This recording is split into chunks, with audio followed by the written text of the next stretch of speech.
안녕하십니까. VOK 국본 방송입니다. 저는 태극혁명 국민운동본부의 사무총장 민중호입니다. 오늘 탄핵무효와 이 법치 회복을 위한 자유시민연합 곽성문 대표님을 모시고 헌법 개정안 도둑 발의에 대해서 함께 얘기를 나누도록 하겠습니다. 오늘 함께 해주신 곽성문 대표님 나오셨습니다. 네, 안녕하십니까. 네, 반갑습니다. 대표님, 지난 3월 6일 날 오후에 언론이 조명받지 못한 상황 속에서 또 의도적으로 언론에 알리지 않았는지 모르겠지만 헌법 개정안을 국회에 제출했습니다. 김무성을 포함한 더불어민주당의 강창일 의원 등 약 148명이 발의를 한 내용들인데, 이 내용에 대해서 상당히 좀 문제가 크다고 많은 국민들이 느끼고 있습니다. 이거에 대해서 한 말씀 좀 부탁드리겠습니다. 이 헌법 개정이라고 그러면은 우리가 흔히 이해하기를 어떤 대한민국의 어떤 큰 제도가 바뀐다거나 체제가 바뀐다거나 또는 대통령의 임기가 이렇게 바뀐다거나 이런 걸 생각할 수가 있지 않겠습니까? 네. 근데 이번에 발의한 내용은 글자로 치면 한 글자밖에 안 됩니다. 네. 국회의원 선거권을 가지고 있는 국민 100만 명이 청원을 하면은 헌법을 고칠 수 있게 하자는 내용입니다. 네. 이게 얼핏 보기에는 글자 한 10몇 자 되죠. 그냥 국민 100만 명이 청원으로 헌법 개정안을 발의할 수 있도록 한다. 네. 굉장히 의미가 좀 애매하다고, 이게 뭘 의미하는가 하는데, 아까 말씀을 하셨고 우리 총장님께서 도둑 발의라 그러셨거든요. 네. 네. 그 말이 아주 표현이 전 적절하다고 생각합니다. 기습적으로 발의했거든요. 자, 국회에서 이 법안을 발의하는 데는 발의자가 필요하고 10명 이상이 서명을 하면은 법안이 발의가 됩니다. 그러면 네. 이제 절차에 따라서 상임위원회에서 거쳐서 이제 본회의까지 통과가 되는데, 네. 이번에 이 헌법 개정안은 헌법 128조의 헌법 개정안을 내는 것은 현행 헌법에서는 주체가 두 종류로 정해져 있습니다. 하나는 국회의원 제적 과반수 이상이 발의안을 내는 경우, 네. 다음에는 대통령이 발의를 할 수 있다, 이렇게 되어 있거든요. 그런데 그렇죠. 이번에는 이제 국회의원 절반, 제적의원의 절반이 발의를 했거든요. 네. 그러니까 공동 발의자가 이른바 통합당의 김무성 의원과 네. 더불어민주당의 강창일 의원, 네. 거기다가 지금 재석 과반수 정확하게 295명이 되는 그게 반인 148명이 8명이죠. 이제 그럼 여야가 다 합쳐져 있는 거죠. 네. 죄송합니다. 거기에 우리가 야당으로 부르고 보수 야당으로 우리 편이라고 생각하는 미래통합당 의원도 23명이 참여를 하고 있습니다. 네. 그래서 정확하게 재적 과반수인 148명이 발의를 해서 헌법 개정안을 냈습니다. 그런데 특이하게도 3월 9일 저녁 때 그걸 국회 의사과에 전달이 돼서 발의가 됐는데요.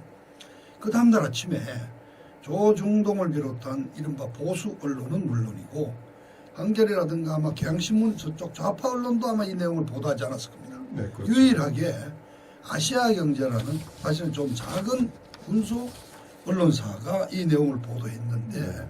그 이후에도 네. 조중동이라든가 이 보수 메이저 언론이 이 개헌 발의안의 내용을 거의 보도하지 않고 있습니다. 네. 이건 의도적인 거거든요. 그러니까 개헌 발의를 해놨는데 뭔가 도둑이라는 말을 쓸 때는 찜찜한 게 있으니까 그렇죠. 떼놓고 공개적으로 당당하게 하지 못하고 뭔가 숨겨가면서 네.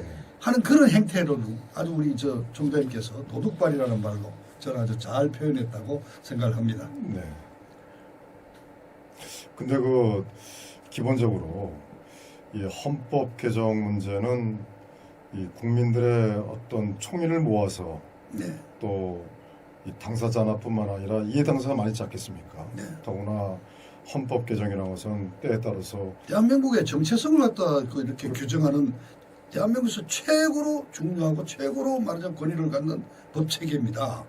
근데 그걸 지금 이렇게 갑자기 기습적으로 그리고 보도도 하지 않는 가운데 이 내용 자체가 이게 좀 이 어떤 이 진행 과정 자체가 뭔가 숨기는 의도가 뒤에 있지 않나. 그렇죠. 아니 네. 상당히 헌법이라는 게 헌법 개정 중요한 네. 내용인데 이것을 국민들한테 알리지도 않았고 또 왜 바꿔야 되는지에 대한 어떤 국민적인 의견 수렴 과정도 없었고 전혀 없었습니다. 또 공청회도 없었고 없었고.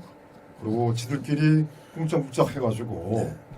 정말 언론에도 보도도 안 하면서 네. 모르게 3월 6일 날 오후에 제출했단 말입니다. 근데 조금 전에 대표님께서 말씀하셨듯이 조그만 인터넷 신문사인 아시아 경제만 아시아 경제라는 네, 아시아 경제신문입니다. 거기서만 보도를 했는데 조선일보 같은 경우는 그 토요일 날, 그러니까 3월 6일 날 금요일 날 그 오후에 인터넷 신문판에도 분명히 올라가야 되는 것이고 또 네. 토요일 날도 올라가야 되는 거고 일요일 날도 올라가셔야 되는데 그 금요일 날, 토요일 날, 일요일 날 올리지 않았고 그리고 이제 월요일 날 조그맣게 보도를 한 것 같아요. 이따 여기 보니까 제가 이제 그 조선일보 여기 댓글 내용이 있는데요. 상당히 비판을 많이 하더라고요. 그래서 그렇다고 한다면은 저들은 왜 도둑 발의를 했을까요? 자, 그러니까 이제 아주 제가 앞서 말씀드린 대로 내용 간단합니다. 한 줄도 안 됩니다. 그러니까 그동안 헌법 이제 아까 말씀 국회의원 제적 과반수와 대통령만이 두 주체만이 헌법 발의를 할 수 있게 됐는데 네. 국민 100만 명이 청원을 하면은 개헌 발의를 할 수 있도록 딱 한 줄짜리를 네. 냈는데 그게 갖는 의미가 사실은 엄청나게 그 뒤에 흑막이 있다는 얘기입니다. 네. 자, 본래 이 헌법 개정안은 과거에 재헌의회 때부터 그 당시는 국민 50만의 발의로 헌법 개정을 하도록 돼 있었습니다. 네. 그런데 이 내용이 유신 헌법에서 없어졌고 그리고 중요한 것은 87년 이른바 그 87년 태제라는 87년 헌법이 여야의 합의로 만들어질 때도 그렇죠. 국민 50만을 발의권을 준다는 자체가 의미가 없다고 했습니다. 실효성. 왜냐? 그 당시에 국민 50만을 동원한다는 게 쉽지 않은 일이고요. 네. 그 50만 명이 어떻게 그 어떤 모여가 서명을 할 수 있겠습니까? 네. 그리고 그게 가능해진다면 결국은 어떤 뒤에 배후 세력이 있는 거니까 네. 이건 의미가 없다 해서 그 당시에 이 빠졌거든요. 네. 근데 이걸 이번에 다시 부활한다 그러면서 이 말하자면 공동 발의한 김무성이가 여러 가지 그 기회를 통해서 설명을 이렇게 합니다. 마치 국민에게 어떤 권리를 돌려주는 것처럼 네. 빠졌던 권리를 돌려준다고 이렇게 또 하다가 무슨 광장 민주주의를 네. 뭐 표결 투표 민주주의로 바꿔가지고 의회 대의 민주주의를 발전시키는데 뭐 도움이 된다 이런 얘기인데 이게 아주 애매하죠. 그래서 뭐 구체적으로 말하면 이렇습니다. 자, 100만 명인데 100만 명을 동원하는 게 우리 총장님 어떻습니까? 그게 쉽겠습니까? 아니면 어렵겠습니까? 상당히 어려운 일이죠. 그런데 어렵기도 하면서 쉽기도 합니다. 네. 자, 그런데 쉽습니다. 자, 여기에 이 경과를 봅니다. 2월 11일 오후에 네. 강창일 의원과 김무성 의원이 국회 정론관에 나와가지고 네. 그때부터 시작된 정식으로 국민 개헌 발안, 국민이 개헌 발안을 낼 수 있는 국민 개헌 발안 추진위원회를 발족한다고 그랬거든요. 그러자 26개 단체가 여기에 참여를 했습니다. 네. 거기에 가장 큰 단체가 민주노총이죠. 그렇죠. 민주노총. 참여연대. 네. 이러한 이 좌파 단체가 참여했고 우파 단체에는 범사연이라고 있습니다. 뭐 사회단체, 뭐 연합회. 범사련은 그 맨 처음에 참여했다가 나중에 그 탈퇴했습니다. 그렇지만은 네. 이 범사연 한 발을 뺐죠. 그러니까 네. 이런 시민단체 26개 단체가 있는데 자 민주노총이 지금 회원이 110만에 가까워 가죠. 네. 그러니까 민주노총이 회원들 서명 받아가지고 국민 발언 100만 명 간단하게 이루어집니다. 한국노총도 들어갔지 않나요? 저는 한국노총 들어갔습니까? 네. 헌정에도 있었고 네. 그런데 뭐 한국노총이든 간에 민주노총 단독으로 100만 명 그냥 청원하기 간단합니다. 네. 그러시고 또 지금 최근에 SNS가 발달이 되어가지고 네. 청와대 이른바 그 청원이 있지 않습니까? 공식. 자 최근에 있었던 일. 그 문재인 탄핵 청원안이 150만 좀 갔지 않습니까? 어떤 방식으로 서명을 받는지는 모르지만은 이제 SNS가 발달이 돼가지고 어떻게 보면요 100만 명을 동원하는 게 어렵지 않은 일이 돼 있습니다. 아, 그렇죠. 요새는 인터넷이 자, 발달됐어요. 그러면은요 민주노총이 마음만 먹으면은 헌법 개정안 발의해요. 그런데 그거에 국회 결의해서 또는 뭐 과정이 있죠. 거기서 안 되면 또 가을에 또 할 수 있는 거죠. 네네. 또 그게 통과된다. 그러면 이쪽 우파도 예를 들어서 SNS 통해 가지고 한번 잘못하면요. 네네. 지금 100만 명의 청원을 받는 게 어떻게 보면 SNS라는 이 참 통로 때문에 쉬워진 마당에 네. 자칫하면요. 국민 발언 이름으로 헌법 1년에 2번씩 3번씩 바뀔 수도 있는 것입니다. 그런데 네, 그렇죠. 더 중요한 건 이겁니다. 정치 세력들이 뒤로 숨으려는 겁니다. 네네네. 자, 2018년 5월 달에 헌법 개정을 이 좌파 문재인 정부가 추진했던 걸 기억하시죠? 갑자기 그 당시 민정수석이던 조국이가 나와가지고 헌법 내용을 막 5차례에 걸쳐서 텔레비전 생방송으로 막 했지 않습니까? 네. 가장 그때 중요했던 게 이런 뭐 헌법 4조에 자유민주 체제, 자유민주주의 질서라는 데서 자유를 빼기로 했지 않습니까? 네, 그렇죠. 그래서 난리가 났죠. 그 다음에 토지 공개념을 도입한다고 그랬지 않습니까? 네네네. 그런 게 들어가지고 그냥 사실 국민적인 어떤 저항이 막 여론이 엄청 악화되고 또 야당도 막 그냥 굉장히 그 당시에는 거세게 반발하고 예. 그래서 슬그머니 한참 설명하고 하고는 그냥 사라졌지 않습니까? 네. 자, 그런 것처럼 민주당이 어떤 발의를 하면 그 정당의 어떤 있고 국민들의 여론이 들끓는데 이른바 민주노총 같은 단체를 앞세워가지고 100만 명 청원을 하면은 단체가 정당이 안보 뒤로 숨어 있거든요. 그러면은 국민들이 했으니까 헌법 개정에 따라서 우리는 국회에서는 심의하면 된다. 책임 소재가 없어지는 겁니다. 대통령도 지난번에 말이죠. 18년 5월에 대통령이 시작했다가 여러 가지 대통령이 났는데 네. 그런 걸 다 숨고 더불어민주당에서는 지금 이인영 원내대표가 총선 이후에 새로 그대로 제가 인용을 하죠. 총선 이후에 새로 만들어지는 정치 지형을 토대로 헌법 개헌을 추진하겠다고 했고요. 거기에 토지 공개념을 비롯한 사회주의적인 이념을 담겠다고 얘기를 공개적으로 했지 않습니까? 네, 그렇죠. 반면에 이쪽 미래통합당입니까? 이 야당 측에서는 황교안 대표가 올해 신년 기자회견에서 얘기했죠. 권력이 너무 집중된 제왕적인 대통령제를 말하자면 고쳐가지고 권력을 분산하는 방향으로 개헌을 하겠다고 또 얘기를 했습니다. 네, 그렇죠. 근데 자, 이쪽은 사회주의 연방제로 가는 개헌이냐 아니냐고 또 비판을 받는 반면에 또 이쪽 통합당 쪽에서 하고 있는 개헌은 이른바 그게 뭐 이원 집정부라는 형태도 있지만 사실상 내각제로 가자는 얘기거든요. 네. 여기에 대한 반발도 또 거세거든요. 그러니까 이런 거를 국민이 100만 명이 했다는 식으로 국민을 앞세우는 식으로 해서 지들은 뒤에 숨어가지고 있겠다. 그렇죠. 이런 업무가 깔려 있는 것입니다. 예, 맞습니다. 그래서 여기 한 줄짜리밖에 아닌 거지만 이렇게 놓고 나면요 개헌의 물꼬를 틀게 되는 거거든요. 그러니까 첫째 제가 우리 보수 우파의 입장에서 가장 위험한 것은 18년 봄에 추진했던 사회주의 내용을 듬뿍 담고 결국은 연방제로 가겠다는 이 문재인 좌빨 정부 여당의 그 개헌 의도를 네. 이런 식으로 해서 완전히 물꼬를 터주는 꼴이 되고 그래서 민노총을 중심으로 한 참여연대 이런 좌파 단체들이 100만 명 서명하면 그냥 자동으로 헌법 발의가 되는 겁니다. 그렇죠. 그러니까 이건 굉장히 위험한 일이거든요. 근데 자 이번에 타협을 여야가 동시에 공동 발의했지 않습니까? 148명 가운데 김무성을 포함해서 23명의 통합당 의원도 야당도 참여를 했단 말이죠. 근데 그 148명보다 이번에 발의는 148명 했지만 그러나 148명보다도 더 많은 사람들이 현재 동조하고 있죠. 동조하고 있다고 그러는데 실제 혹시 들으신 말씀 있으신가요? 그러니까요. 2월 24일 날 네네.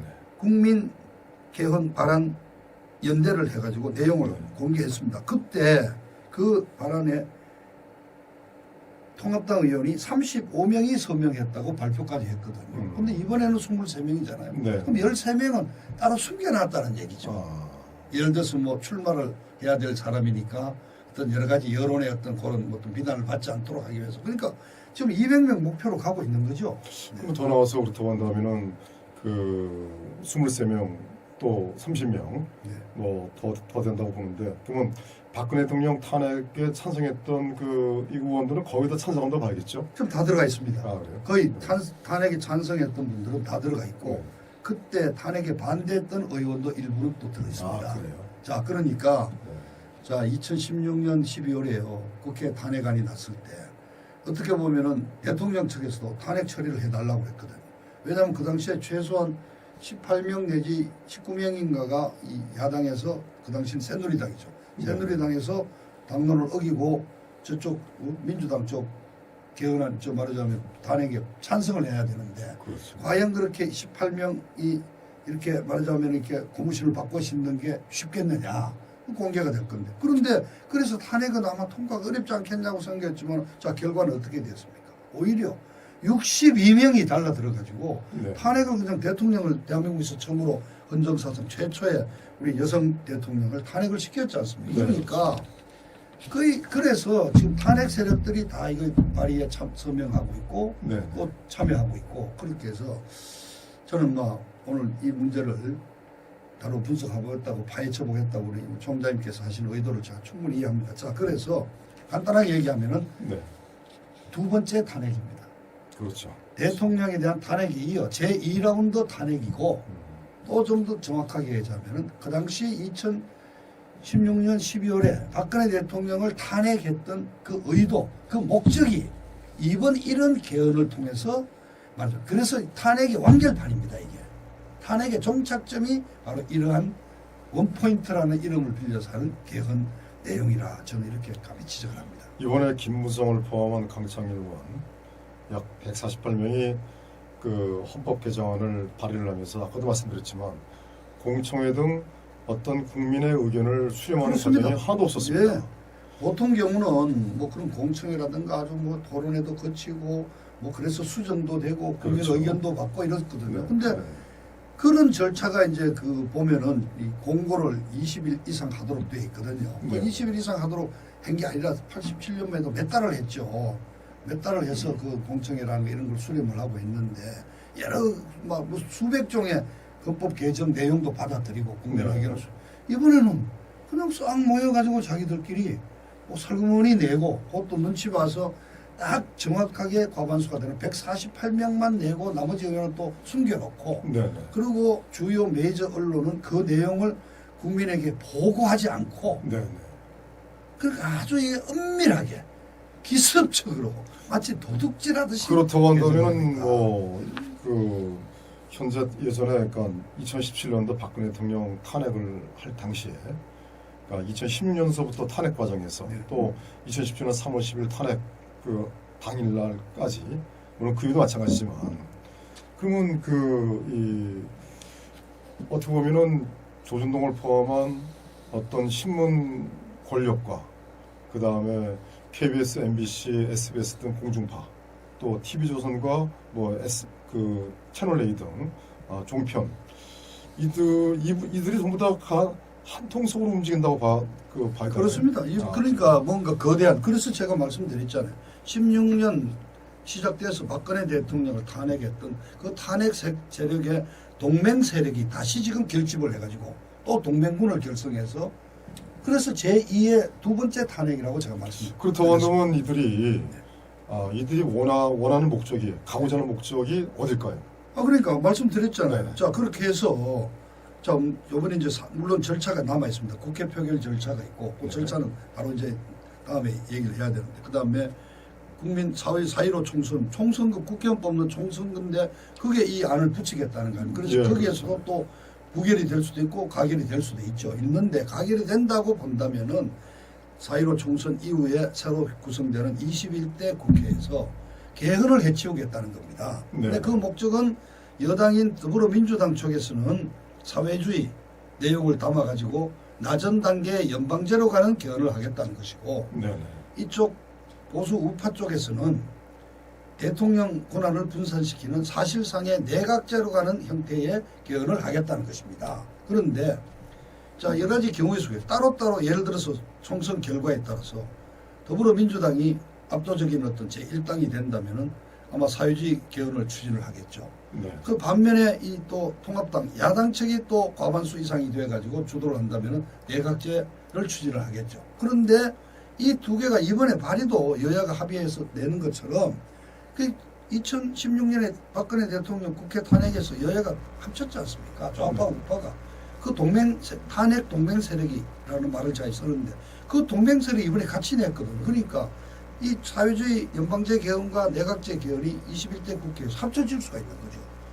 그러니까 대통령 이원 집정부로 외교 안보권만 가진 대통령을 하고 실질적인 권한을 의회가 갖는 내각제를 채용하면서 그 내용에는 각 항에는 토지공 개념을 도입하고 뭐 기금에 기업에 대한 의결권 이런 걸 하고 뭐 이렇게 하고 하면서 결국 연방제 사회주의 헌법을 합쳐서 하는 짬뽕식의 개헌도 가능한 거죠. 그런 걸 앞으로 두겠다고 이제 하는 그 의도가 여야가 똑같은 그러니까 강창일로 발의가 된 저쪽 더불어민주당과 김무성을 발의자로 내온 이 야당의 어떤 그 의도가 서로 지금 같이 말하자면 배짱이 맞으니까 같이 좀 합작이 돼서 가는 겁니다. 조금 전에 이쪽에 사회주의를 주장하는 북한을 주장하는 그 종북 세력, 그다음에 이쪽 또 한쪽은 보수우파 세력이라고 말씀하셨는데 그 저희들 시각은 뭐 보수우파라고 보지는 않습니다. 그렇습니다. 뭐 지금까지 보수로 분류됐으니까. 왜냐하면은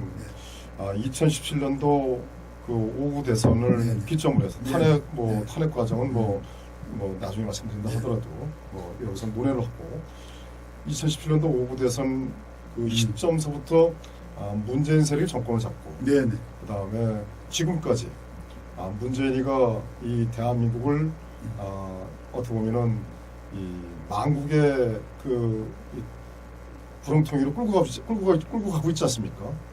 그리고 더 정확히 말씀드린다고 한다면은 뭐 국방 안보를 현재 파괴시키고 있고 파괴시켰죠.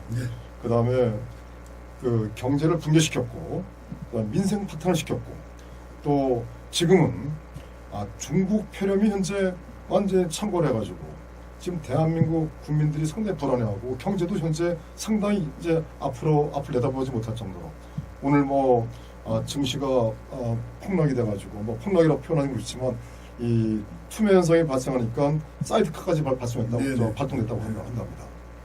그럼 현재 이런 상황인데도 불구하고 이로써 보수우파 정당이라는 그 자유한국당 또 미래통합당은 현재 이 대한민국을 구할 생각이 없고 문재인과 그동안 계속 부역하고 문재인과 운명 공동체로서 한편으로서 한 것 같습니다. 네, 저도 정정합니다. 보수 우파가 아니고 따지고 보면 위장 보수 세력. 그렇죠. 위장 보수 세력. 저 미래통합당이라는 이름으로 통합이 아닌 사실상 보수 분열당. 이런 말하자면은 그 제2의 지금 좌우 합작으로. 예를 들어서 아까 말씀드렸지만 오구 대선 이후에 그 자유한국당이 뭐 지금의 이제 미래통합당이 이제 이름이 바뀌었지만 그 자유한국당 미래통합당이 그들이 정말 나서서 이 나라를 구하려고 했다고 한다면은 진작에 그 문재인을 끌어낼 수 있었죠. 자, 지금 뭐 그렇습니다. 동감합니다. 지금 반 문재인을 끌어내기 반문 투쟁을 한다고 그러는데 실질적으로 이름만 뭐 반문 투쟁 그거만 했죠. 한 게 없었죠. 패스트트랙 3법 때 뭐 필리버스터라는 뭐 꾀를 냈지만 결국 무기력하게 뭐 힘이 없어서 우리가 밀렸다는 식으로 다 통과시켜 줬잖아요. 네, 맞습니다.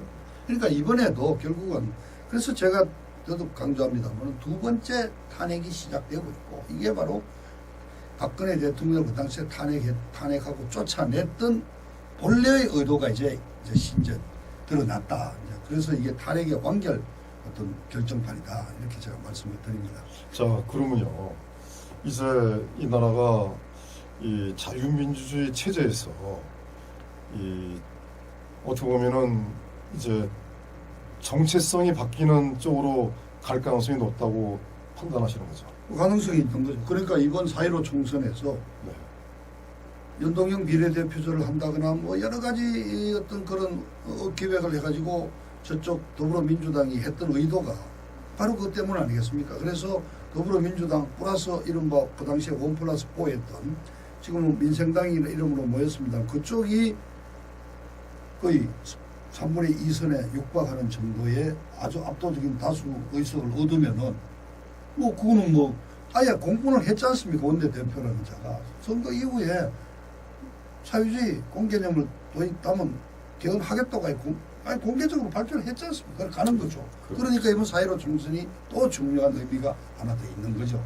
그리고 근데 이제 뭐 조금 구체적으로 말씀드리면 국회의원 뽑는 것도 있지만은 요 안건 자체가 올라오게 된다면 국민들이 개헌 반대 의사를 해서 이 자체를 아예 과반 통과할 수 없도록 부결을 반드시 시켜야 된다. 그래서 이 우리 애국 시민들은 이제 목적이 좀 목표가 하나 더 생겼어요. 이번 내각제 또는 사회주의로 가는 개헌 업무를 담고 있는 이 원포인트 개헌을 부결시켜야 된다. 저지하기 위해서 투표를 하게 된다면 이제 부결시켜야 된다. 이렇게 제가 말씀을 분명히 드립니다. 근데 빨리 우리가 그 얘기를 해야 됩니다. 이게 좀 통과가 될 거냐고 많은 사람들이 생각하거든요. 네, 그렇죠. 좀 시간이 없지 않나요? 이게 네. 통과됩니다. 굉장히 교묘하게 작전을 짰습니다. 자, 3월 6일 날 목요일 날 개헌 발의를 기습적으로 했습니다. 그리고 금요일 날이죠. 금요일입니까? 금요일에 했습니다. 그리고 화요일인 지난 10일 3월 10일 국무회의에서 네. 이 개헌안을 국회에서 절차를 밟았으니까 국무회의에서 이걸 의결을 했습니다. 네, 국무에서 의결하는 순간 그날부터 20일간 공고를 할 수가 있거든요. 네. 그러면 언제입니까? 3월 10일 날 공고해서 이미 관보에 이제 실었습니다. 그러면 27일 날. 30 플러스 30일이죠. 30일. 그래서 3월 30일까지 공고를 하면 네, 됩니다. 네. 20일 공고했으니까. 네. 근데 과거에는 아까 말씀했던 대로 이게 20일 공고가 아니라 몇 달을 공고하면서 공청회도 하고 의견도 묻고 수백 건의 그 발언 그 의견도 받아갖고 다듬고 하는 과정이 있었는데 그렇죠. 이거는 아예 다 그 없애버리고 숨기고 오히려 예. 3월 30일까지 딱 20일 공개하고요. 3월 31일 날 국회 임시 본회의를 열어가지고 네. 처리를 할 수가 있습니다. 그렇죠. 그렇게 해서 만일 3분의 2 198명이 되든가 198표를 얻어서 통과가 되면요. 그 다음에 이걸 60일 이내에 처리하기로 돼 있다니까 바로 4월 15일 날 투표날 이 붙일 수 있는 거게 돼 있습니다. 그래서 얼마 전에 김무성이가 뭐 당장 하자는 거는 아니고 뭐 선거 후에 뭐 다음에 하자는 얘기다 이런 말을 했고 또 지난주 그 심재철 원내대표 연설을 그 이쪽 통합당에 연설을 하면서 지금은 적기가 아니다. 네. 또 국회의원 선거가 본질인데 그 본질을 이렇게 흐리게 할 수도 있으니까 처리에 반대한다는 입장을 밝혔거든요. 네. 그렇다면은 이걸 시작을 안 했어야죠. 네. 왜냐? 이게 발의가 됐더라도요. 이 국민투표라는 절차가 남아 있는데 만일 이게 잘 통과를 너무 안 하고 발의만 했다면 의미가 없는 게 20대 국회가 5월 30일자로 만료가 됩니다. 네. 그러면 이 발의해 놓은 거를 처리를 할 필요가 없으면 발의할 필요 자동 폐기되거든요. 처리되지 않은 모든 법률 안건이.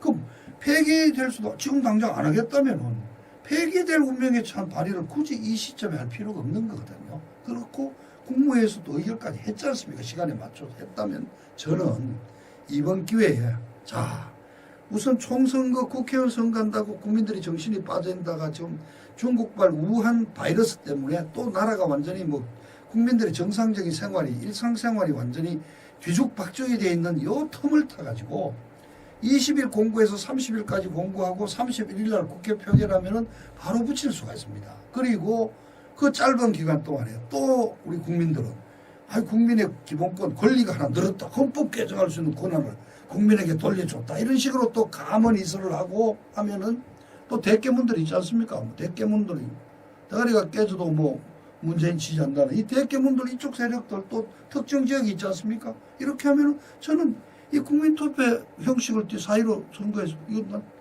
국민투표죠 실질로 통과될 가능성이 있습니다. 그래서 정말 이 밤잠이 안 옵니다 이거. 그러니까 이 정말 도둑발이라고 우리가 오늘 표현을 했듯이 아주 그냥 메이저 언론들이 일부러 의도적으로 이걸 보도하지 않는 가운데 물 밑에서는 지금 엄청난 지금 작당을 지금 하고 있는 겁니다 이게. 지금 이번에 그 문재인 그 세력들이 그 중국인 입국 금지를 갖다가 방치하고 있지 않습니까? 그렇죠. 의도적인 방치죠. 그렇죠. 의도적으로 방치한 상황 속에서 지금 이 중국 폐렴으로 인해서 이 많은 국민들이 현재 돌아가시고 있고 또 사망자도 나왔죠. 또 현재 또 확진자도 약 뭐 8,000명까지는 8,000명 가지 않지만 좀 8,000명 가까이 가고 있죠. 있고 또 이제 서울에서의 어떤 그 확산 상황이 상당히 어떤 그 심상치 않아요. 시한폭탄이 아닌가 이렇게 그 생각합니다. 지역별 그 직장 감염 이런 게 나오고 있거든요. 네, 맞습니다. 네. 그러면은 지금 이 중국 폐렴을 이 막는데 여야가 총력을 다해야 되고 또 여기에 국민들의 어떤 총의를 모아서 같이 가야 되지 않겠습니까? 네.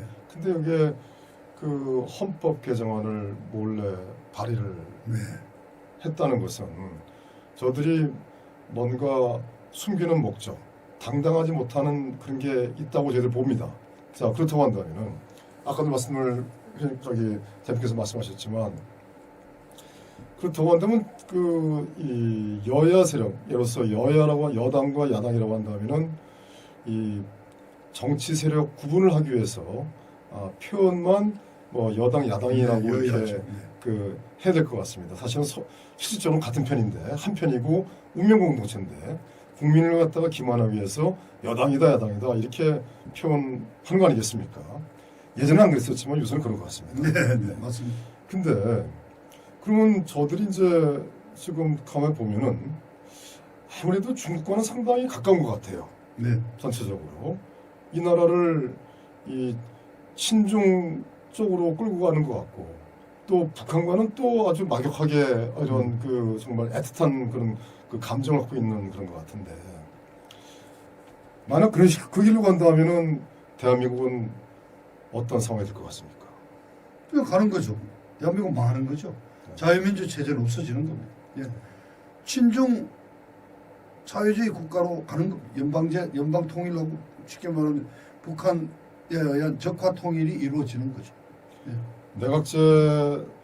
내각제로 한다고 한다면 궁극적으로 친중 쪽으로 갈 가능성이 높을 것이고. 근데 이제 뭐 정확하게 해서 내각제도 하나의 정치 이론으로 들어있는 게 아니겠습니까? 네, 근데 그렇죠. 내각제가 친중이라고는 할 수 없지만은 좀 내각제를 찬성하는 분들도 있겠죠, 식자들 중에는. 그런데 우리 일본 모델을 보고 뭐 하시는 분도 있겠지만은 우리는 남북 대치 상태에서 정말 네. 언제든지 전쟁이 터질 수 있는 6.25 같은 상황이 났는데 한번 생각해 보세요. 간단하게.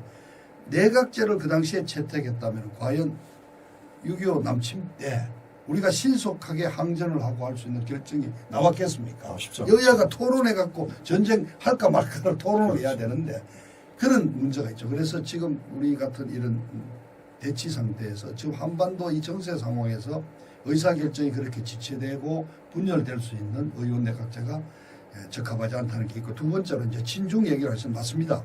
지금 중국이 지금 어마어마한 자금력과 여러 가지 그 영향력을 동원해서 세계 각국의 정말 친중파들을 육성하고 있다. 예를 들어서 최근에 미국에서도 아주 크게 나왔지 않습니까? 유명한 하버드 대학교의 교수 2명이 중국 측으로부터 돈을 받아가지고 논문을 썼고 그 정도가 아니라 생활비 쪽으로 매달 35,000달러씩 받아가지고 간첩 혐의로 말하자면 기소가 된 사례가 있는데 자 우리나라에 중국을 좋아하는 사람들이 많죠. 특히 이 좌파 운동권들은 30여 년 전 80년대 대학 학생운동을 할 때 그분들이 가장 존경했던 인물이 바로 모택동이었고 그 당시 중국을 혁명의 본산 그래서 어떻게 말하면 이런 운동권 주사파 운동권 출신들은 정신적인 고향이 중국이고 정신적인 조상이 모택동을 비롯한 혁명가들이에요. 그게 지금 30년 이자들이 정권을 잡아가지고 그냥 그 했던 중국에 대한 어떤 그 중국을 종족으로 봤던 그 인식 속에서 지금 중국과의 가까운 정책을 좀 쓰고 있는 거거든요. 그리고 네. 또 그 북한이에요. 주사파니까. 그래서 지금 이런 말이 나오지 않습니까? 뭐 젊은 사람들의 용어도 뭐 기성전결에 기성전 무조건 중국, 기성전 북한. 이번에도 이 우한 폐렴 사태 지금 마스크가 없어서 국민들이 지금 줄을 세웠죠. 우리 줄 세웠습니다. 줄 서가지고 지금 마스크를 사고 있는데 개성공단 빨리 열어가지고 거기서 마스크 생산해서 북한을 도와야 돼. 이 와중에도 개성공단을 지금 열자는 기성전 북한. 그리고 마스크가 왜 부족합니까? 또 아시지 않습니까? 초기에 의도적으로 중국에서 오는 중국인 입국을 방치했고, 그리고 그냥 중국을 돕는다고 뭐 300만 장, 그런데 거의 수출을 규제하지 않아갖고 매일 100만 장에 가까운 국산 마스크가 중국으로 갔다는 거 아닙니까? 네. 그래서 마윈이, 유명한 알리바바 대표인 마윈이 무슨 뭐 일본에다가 저희 마스크를 좀 이렇게 100만 장. 기증을 100만 장을 했습니다. 네. 그런데 그게 보니까 알고 보니까 우리 한국산이에요. 그러니까 한국산이 얼마나 중국에 들어가 있으면은 네. 마윈이 그 한국산을 일본에다 지금 기증을 합니까? 그러니까 내각제는 이런 정도로 가면은 친중이 된다. 그런 거죠. 그렇게 우리가 결론을 낼 수가 있는 거죠. 대표님, 이제 시간이 이제 얼마 남지 않아가지고 네. 마무리 좀 해야 될 네, 것 네. 같습니다. 자, 그러면 우리가 우리 국민들이 이 헌법 개정안에 대해서 어떻게 우리가 행동하면 될 것 같습니까? 자, 우선 이 헌법 이 원포인트게요. 얼핏 보면은 국민에게 기본권을 돌려주고 뭐 헌법 발의 어떤 권한을 늘려주는 것처럼 보이지만은 이게 그 원포인트 간단한 한 줄짜리 뒤에 이런 어마어마한 흉계가 숨어 있다. 네. 그리고 이제 내각제로 가면은 좌파든 이쪽이든 다 내각제를 써. 왜냐? 그냥 자기 아들한테 국회의원 세습시키고 지들끼리 다 나눠 먹을 수가 있으니까. 그리고 여야 개념이 없어집니다. 이 내각제로 가게 되면은 뭐 조금만 설명드리면 다당제가 되지 않습니까? 네. 그래서 이게 어느 한 정당이 과반수를 못 얻으면 연합해서 과반 정당을 차지하거든요. 그러니까 지는 사실상 야당이 군소 야당이었지만 어느 순간 여당과 손을 잡는 순간 여당이 되는 거죠. 그리고 이 파트너를 정하는 데 따라서 여당도 되고 야당도 될 수 있으니까 아까 말씀드렸듯이 대한민국의 이 정치 현실에서 내각제가 되면은 되는 것도 없고 안 되는 것도 없고 완전히 의회 독재주의. 네. 의회 독재주의로 빠질 위험성이 있습니다. 그래서 이러한 음모가 흉계가 요 국민 한 줄짜리 요 개헌에 있다는 걸 아시고 만일 이게 국회까지 통과해서 4.15 총선거 날 올라오시면 절대 속지 말고 반드시 부결을 시키셔야 된다 하는 말씀을 다시 말씀드립니다. 네. 그럼 우리 국민들이 우리가 어떻게 행동 통일을 해야 되냐면은 헌법 개정을 부결시키자. 네. 예. 우리 자유대한민국 헌법을 지키자. 네. 호헌 맞아. 그렇죠. 자유민주 체제인 지금 현행 헌법을 지키자. 그렇죠. 현행 헌법 지키기. 자유민주주의 체제의 우리 대한민국 헌법을 헌법 지키기. 지키고 네. 이번 4.15에서 이 헌법 개정안이 올라오게 되면은 반드시 부결. 전 국민들은 총단결해서 그 헌법을 부결시켜야 된다. 그 네. 개정안을 갖다가 네. 이렇게 우리가 행동 통일을 좀 해야 될 것 같죠. 네, 그렇습니다. 그럼 그렇게 하기 위해서는 우리가 전체적으로 같이 또 이 헌법 개정 반대 국민연대라든지 네. 또 헌법 수호 국민연대라 맞습니다. 현재 좀 네. 준비하고 있는데 네. 이 우리 전체적인 보수파가 총단결하는 조직이 우리가 이제 빨리 이제 만들어 가지고 네. 국민들한테 어떤 그런 행동 지침을 드리지 않겠습니까? 네, 동감합니다. 네. 자, 그러면 대표님께서 귀중한 시간 오늘 바쁘신데 나오셨는데 이 말씀에서 마무리 좀 해주십시오. 네, 그렇습니다. 지금 이 보수를 내세우고 있는 이 통합당이라는 이자들이 이렇게 지금 반문 문재인을 끌어내리기 위해서 투쟁한다고 이렇게 말로만 외치면서 뒤로는 이렇게 개헌을 지금 야호하고 있습니다. 이 현실을 우리 국민들께서 깨달으셔야 됩니다. 그렇게 해서 얘들이 이 4.15 총선거 이후에 만들어진 그러한 이 의석 배분에서 의석 어떤 비율을 토대로 대한민국을 과연 어디로 끌고 가려고 그러는지, 지금 이건 대한민국의 장래를 생각하는 게 아니에요.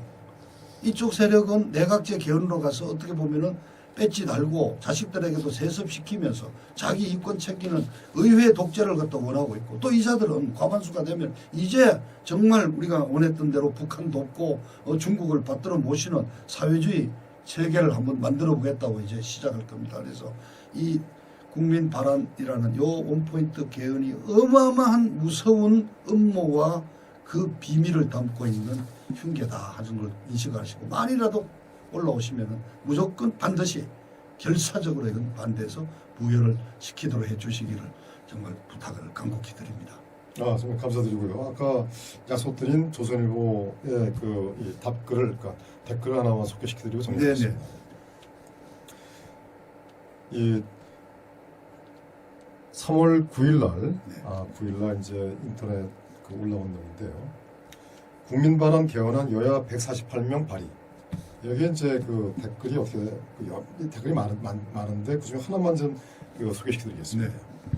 조선일보는 대한민국 대표 언론 매체로서 나라의 운명이 달린 개헌 발의 문제를 독자들이 모르는 이 구석진 곳에 처박아 두었는가? 조선일보가 김무성의 내각제 세력 기관지인가? 이렇게 중대한 문제는 당연히 탐면에 부각시키는 것이 독자를 위하는 길임을 상기했으면 한다. 이렇게 이제 어느 한 분이 이제 독자께서 이제 이렇게 댓글을 하셨습니다. 오늘 저희가 이제 조선일보 인터넷 신문에서 발췌해서 이제 소개시킨 겁니다.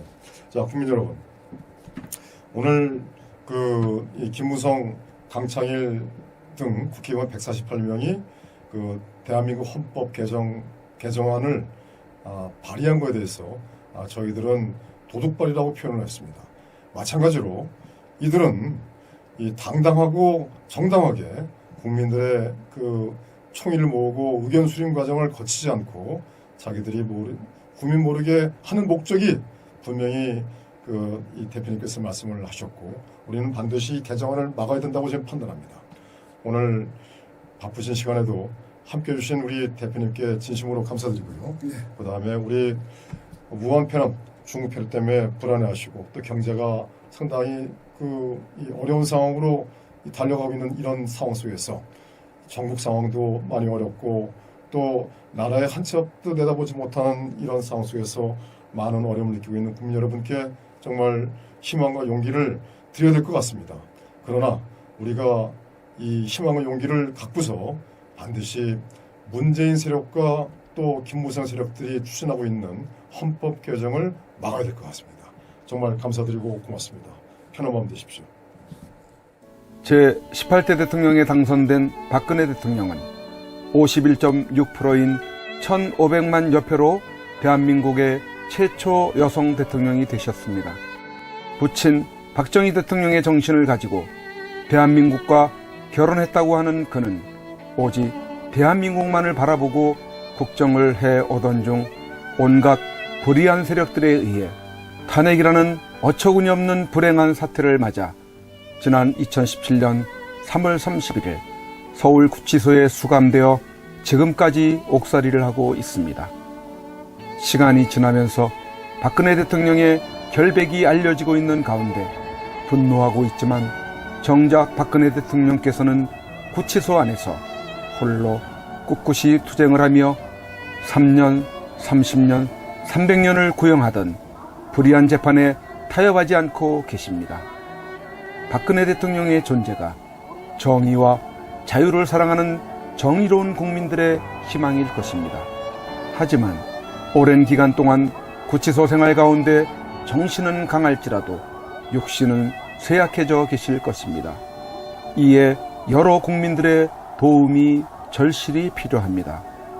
그것은 바로 엽서와 서신 보내기입니다. 지금까지 엽서 서신 보내기에 동참한 국민들은 약 15,000명 내외로 보여집니다. 이는 박근혜 대통령을 18대 대통령으로 선택해 주신 유권자 1,500만 명의 0.1%에 해당하는 아주 적은 수치입니다. 대통령께서 더욱 꿋꿋하게 버티시게 하는 힘은 국민 여러분들의 관심 어린 서신입니다. 아직까지 동참하지 못하고 계시는 국민들께서 적어도 10% 정도인 150만 명은 엽서 서신 보내기에 꼭 참여하셔서 대통령을 다시 볼 수 있을 때까지 이 일에 함께 해주시면 좋겠습니다. 매일같이 산더미처럼 배달되는 여러분들의 엽서 서신을 통해 대통령께서는 크게 힘을 얻게 될 것입니다. 참여하는 방법으로는 선구자 방송에서 발행한 엽서를 주문하여 보내시고자 하시는 분들은 선구자 방송 연락처 010-2507-4861에 문자로 여러분의 성함과 정확한 집 주소와 엽서 수량을 적어 주시기를 바랍니다. 엽서는 지금까지 1차 9장 1세트, 2차 9장 1세트, 3차 엽서 9장 1세트가 발행되어 있어서 주문 시에는 각 회차당 몇 세트인지를 표기해 주시고 엽서 대금은 세트당 만원을 농협 360-02-140-392 예금주 황진무로 입금해 주시고 문자에 엽서를 주문해 주시면 되겠습니다. 그리고 별도로 서신이나 문구점에서 엽서를 이용하시는 분들은 서울구치소, 경기도 군포시 군포우체구 사서함 20호 수용자 번호 503 박근혜 대통령 앞으로 보내시면 되십니다. 선구자 방송에서 발행한 엽서는 박근혜 대통령의 모습과 뜻깊은 사진으로 제작을 하여 그 의미를 가지고 있어서 박근혜 대통령께 더욱 감동이 전달될 것입니다. 지금까지 3차에 걸쳐 발행한 엽서는 다음과 같습니다. 보시고 꼭 엽서 서신 보내기 150만 명 10%에 동참하셔서 훗날 참 잘했다라는 긍지와 위안이 되시기를 바랍니다.